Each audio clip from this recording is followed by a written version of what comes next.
പിതാവിൻ്റെയും പുത്രൻ്റെയും പരിശുദ്ധാത്മാവിൻ്റെയും നാമത്തിൽ ആമേൻ.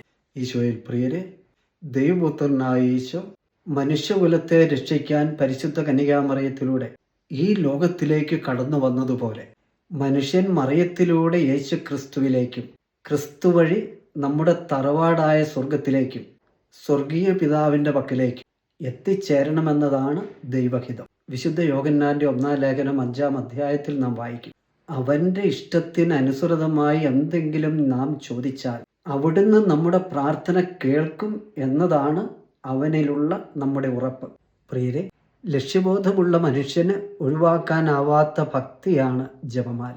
കാരണം അനുദിന പരീക്ഷണങ്ങളെ നേരിടാനും അതിജീവിക്കാനും ശാന്തതയും സൗമ്യതയുള്ളവരുമായി ജീവിക്കുവാനും നമ്മെ സഹായിക്കുന്ന ലളിതമായ പ്രാർത്ഥനയാണത്. യേശുവുമായുള്ള ബന്ധത്തിൽ വളരാനും നിലനിൽക്കാൻ ദൈവമാതാവിൻ്റെ പ്രത്യേക സംരക്ഷണയും പരിലാളനയും ലഭിക്കുവാനും ജപമാല ഭക്തി അത്യാവശ്യമാണ്. ലോകസമാധാനത്തിന്, സഭകളുടെ സമൂഹങ്ങളുടെ സമാധാനത്തിന്, കുടുംബങ്ങളുടെയും വ്യക്തികളുടെയും സമാധാനത്തിന് ജപമാല ഭക്തിയോടെ പ്രാർത്ഥിക്കുക ആവശ്യമാണ്. വ്യക്തിപരമായ നമ്മുടെ നിയോഗങ്ങൾക്കും മറ്റുള്ളവർക്കു വേണ്ടിയും ഏറ്റവും ഫലപ്രദമായി പ്രാർത്ഥിക്കാവുന്ന ലളിതമായ പ്രാർത്ഥനയാണ് ജപമാല.